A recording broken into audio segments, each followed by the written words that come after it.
Committee to order. House Ways and Means General Fund. If everybody in the audience could silence their phones, I appreciate it. Can you hear me? Hello? Can y'all hear me? Okay. Okay, we'll call this committee to order. It's 1:30. And Ms. Harper, if you'll call the roll. Here. Here.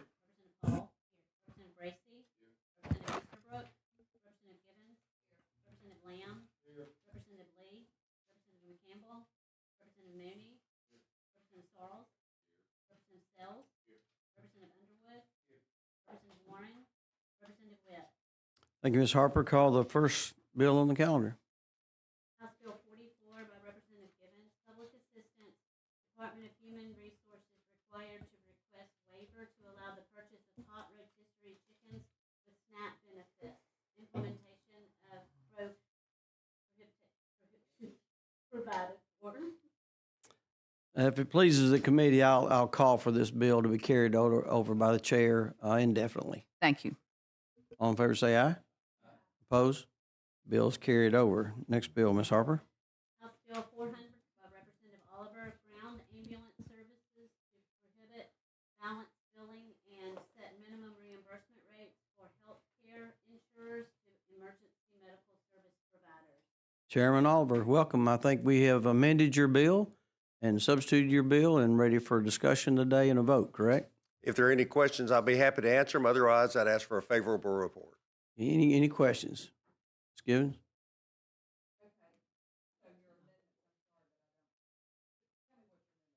Well, we did those last week, and I will tell you what they did. If you've got the bill in front of you, they was pretty lengthy. That's why we did a substitute.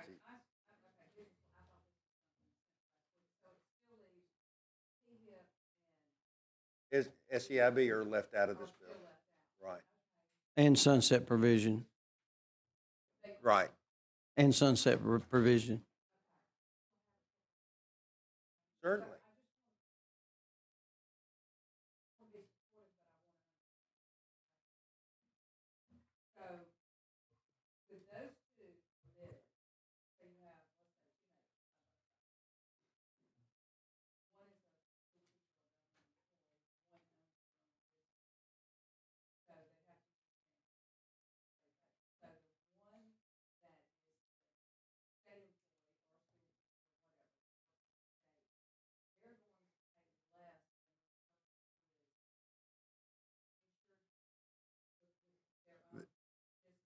Are you talking about the who pays less?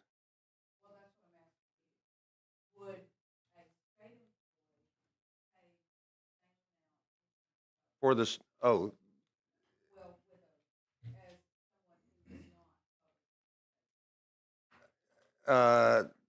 That's a difficult thing to answer because if you're PHIP, obviously the state's paying your insurance. If you're insured by a private company, you're paying as much as $2,500 a month for insurance. So the thing that would be different is if you're left out of this program, your PHIP or SEIB, if an ambulance comes to pick you up, you will be balance billed. So your insurance won't cover the ambulance fee except for a nominal amount. And then that person would be left to cover the balance of the bill. Right.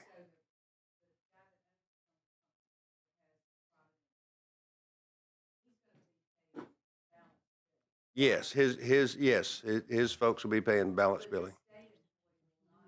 Yes. Whoever participates in the program that we're doing in this project, no. If you participate in the program, you don't pay balance billing. That's what we're attempting to do is get rid of balance billing for Alabamians. Excuse me, Ms. Givens, if you would turn your mic on. We have an overflow room. We've got a large crowd today. Okay. So if you're participating with this, neither one would pay balance billing. PHIP, if they're left out, or SEIB, if they're left out, they will pay that bill. Okay. Out of their pocket. Okay. All right. I just need clarity on that. Say, like Blue Cross is in this bill. If you're a Blue Cross person, you'll pay your deductible and that's it. There's no more bill. Okay. But because PHIP and SEIB is left out, then they will pay balanced billing. And if it is okay with the chairman, I would like to say that this bill did pass in the Senate this morning with PHIP and SEIB in it. In it. So Yeah, which creates about a little over $600,000 line item for the general fund. Therefore, that is the reason why we had this bill redirected to this committee, because that's this committee's responsibility to look after the general fund. And so I think that's what we're here to address, and not necessarily the aspects of the insurance side of it. Okay. So, right. but you are correct. Okay. All right. Thank you. Okay, any other questions? Do I have a motion? I have a motion, second. All in favor say aye. Aye. Opposed? Your bill receives a favorable report. Thanks, Thank you, sir. Mr. Chairman. Committee. Appreciate you. Next bill, Ms. Harper. House Bill 444 by Representative Brown. Seafood country of origin, agriculture and industries commissioner authorized to test for compliance, notification methods, revised violations further provided. Chairman Brown, welcome, sir. Thank you, Mr. Chairman. Members, this is House Bill 444. What this is if you remember a couple years ago, we passed a Seafood Labeling Act, and this is just kind of a cleanup bill where we found some little loopholes in there. So what we're doing, we made changes in that you're supposed to have it on an insert in your menu, but there was a loophole that allowed people to either put it on the wall or in the menu, and it was originally intended for delis to be able to put it on the wall. So this cleans that up, says you have to have it insert into the menu. It also allows for the ag department to do what they kind of already do, actually, but go around and randomly test. They have the DNA profiles of every shrimp species in the world, and so they can go in and tell you on the spot if that is actually indeed the shrimp that you are selling, that's what you are claiming to be selling. And then it provides for the Department of Public Health to issue a register every quarter of the restaurants that have failed the inspection. If you failed the inspection, we tweaked on the enforcement side too. You get 5 points off on your total score. So, Very good. Any questions from the members? Just at the proper time, I'd like to make a motion for a favorable report. Okay, any other questions? I have a motion, second. All in favor say aye. Aye. Opposed? Bill receives a favorable report. thank you, Mr. Chairman. Thank you, Chairman. Thank you, members.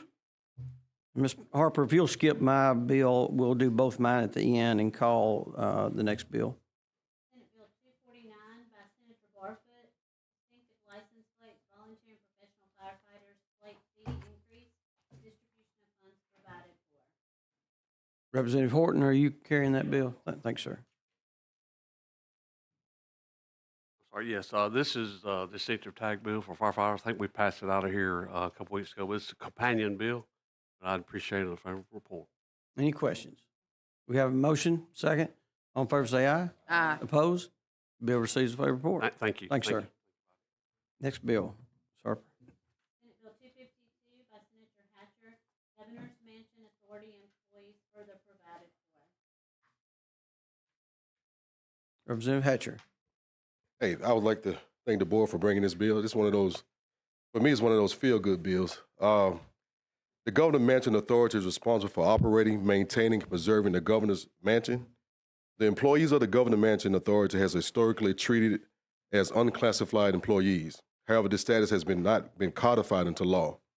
SB 252 codifies current practice by providing that employees of the Governor's Mansion Authority are employees within the unclassified service of the Merit System Act. Unclassified employee status provide that current Mansion Authority employees are entitled to payment of a current leave consistent with the State Personnel Department rules. I would like to ask for a favor report for this. There had been some questions, but this is leave only, right? This is no additional retirement. Just leave on Sim- it, current simple. leave. That's right. Any questions? We have a motion, second. All in favor say aye. Opposed? Your bill receives a favorable report. All right, thank Thanks, you. sir. Thank you. Ms. Harper, I will turn the chair over to Co-Chair Blackshear before we do the next two bills. House Bill 487 by Representative Reynolds, appropriations, supplemental appropriations from the opioid treatment and abatement fund for the fiscal year ending September 30th, 2026. All right, Chairman Reynolds, you recognize. Thank you, Mr. Chairman. Members, this is our 2026 supplemental appropriation recommendation from the Opioid Commission. I see several members or representatives in the audience. Appreciate everyone's work that serves on this. And if you will, just like to run through these right quick. A lot of providers throughout Alabama and associations really doing some really great work. This bill will appropriate to the Board of Pardons and Paroles $1.5 million. To the Department of Mental Health, $26,360,000. That is for the annual grants for prevention, treatment, and recovery of opioids. For Auburn University on the education side and prevention, $1.9 million. I just want to bring out there that because of some of this training we're doing throughout the state, we've seen a 40%, maybe a little higher now, but the last time that we reported 40% decrease in prescriptions written for opioids. So that's a good positive. The University of Alabama at Birmingham, $2 million. That's our psychiatric residencies. USA Health University of South Alabama, $1.1 million. Again, under the prevention side, Administrative Office of the Courts for Specialty Courts, $3 million. You heard the Chief Justice talk about that at lunch today. District Attorneys, a fairly new partner to us, $2.1 million. There are CACs, $2,136,650. Office of Prosecution Services, $1,092,000. Department of Forensic Science, $450,000. That's for technology and the testing of fentanyl. And then Department of Senior Services, $500,000. Ms. Hall left, but she asked about that, and that's for the grandparents. And then Department of Corrections, $1 million. So with that, I'll answer any questions, Mr. Chairman. Any questions? All right, I'll entertain a motion. Motion. A second. All those in favor of HB 47 getting a favorable report, say aye. Those opposed? All right, HB 47 is given a favorable report. Mr. Clerk, please call the next bill. Senate Bill 58 by Senator Orr, public corruption, convicted public servants, retirement contributions forfeited to pay restitution, convicted public servants compensation while on leave with pay forfeited. Chairman Reynolds. Thank you, Mr. Chairman. Senate Bill 58, Senator Orr's bill. I will be carrying this bill. I've had some history on this about probably 15 years ago before on the positive side, not on the negative side. Let me point that out. But this amends existing code related to public corruption to use retirement contributions made by a public servant found guilty of criminal offense. In other words, if I think we have a situation with a judge here in Alabama that was put on leave, they would continue to get their salary, and then there was restitution to be paid, and there was not a conduit for that to come straight from his retirement benefits. And further to say that, or any other retirement plan administered by the retirement system of Alabama used to pay restitution to the public agency, institution, or other entity harmed by the felony offense. In other words, if they commit a felony while holding office, then their retirement can be held and therefore used as restitution. I'll answer any questions. Any questions? Got a favorable report? I have a second. Are those in favor of giving SB 58 a favorable report, say aye. Those opposed? All right, SB 58 is given a favorable report. And Thank you, Mr. Chairman Chairman. Reynolds, back to you. All right. Any other questions or comments by the committee? And I'll entertain a motion to adjourn. Yes, sir.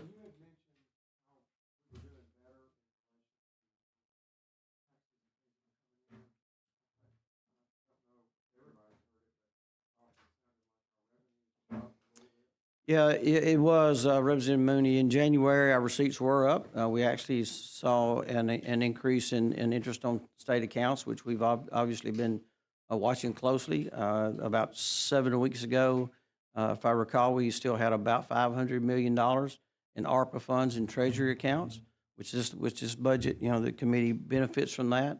Now that we know that will draw down, as you know, the federal rule says it's got to all be gone by the end of December of 26. But a lot of these big wastewater projects, broadband projects, they'll be closing them out and they'll be drawing those accounts down. That's right, and then we'll see a drop.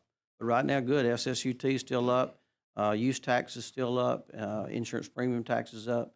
So we're hopefully, if that'll continue in that direction, it'll make up for any deficit we see on the interest on state accounts. Okay, we are adjourned.